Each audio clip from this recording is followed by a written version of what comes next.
Hi guys, my name is Angel Mendola, and I am going to be presenting on ADHD and resiliency.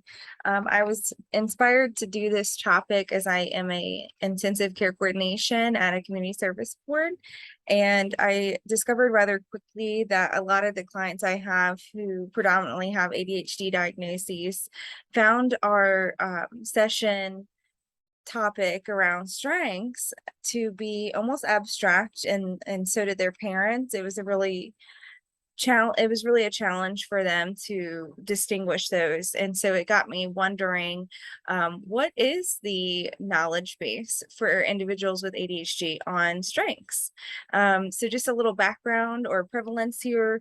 There are 6 million individuals, youth with ADHD in the US, most of which are under the age of 11, and some are even under the age of 2, also receiving medication management for that diagnosis. That is a primary response or treatment intervention for ADHD. It can be helpful and does provide a lot of support or increases in confidence for youth that take medication management, but there are side effects, and there are some criticisms for that, given the high correlation of pharmaceutical industry within the DSM-5 developers. And so with ADHD and resiliency, I really asked, what does research show on their understanding? And there were some themes that came out of that surrounded essentially social acceptance, and attention, being that they have this knowledge, they have commitment, but they are hyper focused, not lack of focus, but hyper focused on other things, specifically things that they're passionate about. And so, given those challenges, that led them to having desires of increasing their social acceptance. There was a feeling of being misunderstood, feelings of really struggling in areas that others were really thriving in. And that a particular area is school, where you have to sit for long hours at a time, and you have to follow the structure and the topics from the teacher and the curriculum. And so it's not passion based or really flexible in the ways that you learn, which can be really challenging for people with ADHD. And so the discussion from that research came to show that there's really a lot of social pressure that limits how often they can consider strengths, including from parents and teachers, and that labels really tend to follow them. So diagnostic labels like ADHD follow them and then do prescribe to them certain identifiable traits, that they are less than as compared to others.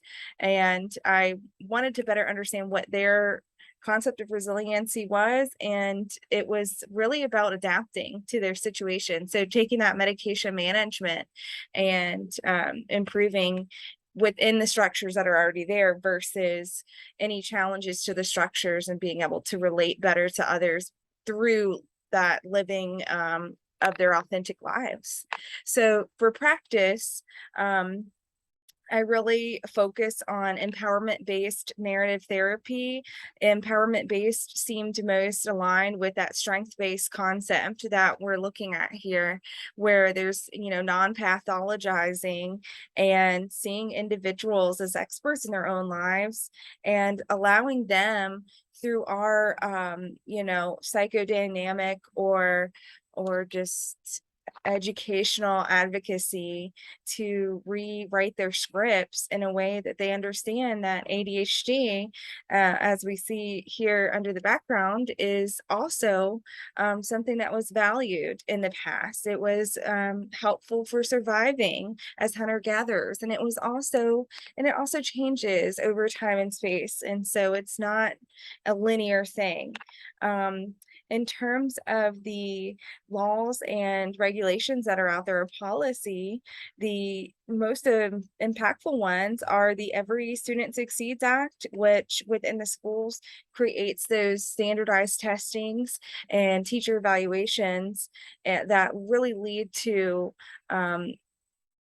creating small groups of individualized education plans based on deficits in order for students to succeed, versus an alternative option, which is the gifted education program, which is also, a Virginia law and is supposedly something that is supposed to be offered to students as an, alternative option, and is built around their own opportunities to develop and explore their interests. So more aligned, like I said, with this passion forward learning skills with ADHD. Unfortunately, only 6.5% of US students and engage in that. And in Virginia, what we see is that underrepresentation is particularly impactful for Black and Hispanic students. And so considering that, I'd like to move to the implications that we understand that African Americans are 15% more likely to drop out of high school with lower graduation rates than any other race in 38 out of 50 states, and that includes Virginia. And they are also the highest, the race with the highest ADHD diagnoses in the US. And other aspects of ADHD that are high in our area include those with histories of trauma, those that are existing below the poverty line, those with parents that have high school or lesser educations, and those in rural South, again, like Virginia. And so we really can see more about how these intersectionalities are impacting, are influencing the diagnosis itself, nonetheless also impacting how it's perceived as a deficit versus if, say a more affluent person or population was experiencing this. It might not even be a diagnosis, right? That's in my paper, I describe it as a diagnosis of deviance. And so, another concept aspect of that is that a lot of people with ADHD end up going into prison systems, unfortunately. And there's a higher percentage of males with ADHD in prison systems than there are in the US as a whole. If you're looking at percentage of the population for that age group, for example. So the two best theories that really match this process that we're looking at include social cognitive theory, which is where, individuals themselves are going to be learning through feedback loops with others, and they internalize that. So it's really important that what we're putting out there and the way we're discussing and emphasizing our youth, especially those with ADHD who exist as a minority of 20% of the population, in a strength-based way that advocates for their growth. Because what we also know is that the more a student believes in themselves, the greater their academic success is going to be.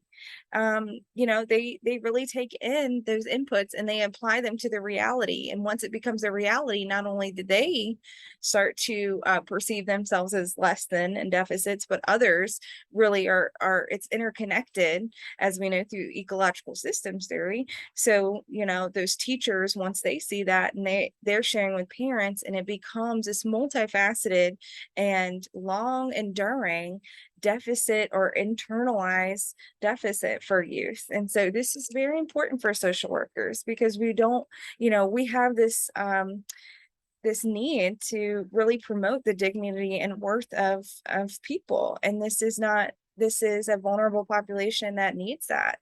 And so again, with this ecological systems, they need to feel connected and accepted. And again, going back to practice, that's why the narrative empowerment-based therapy is so important.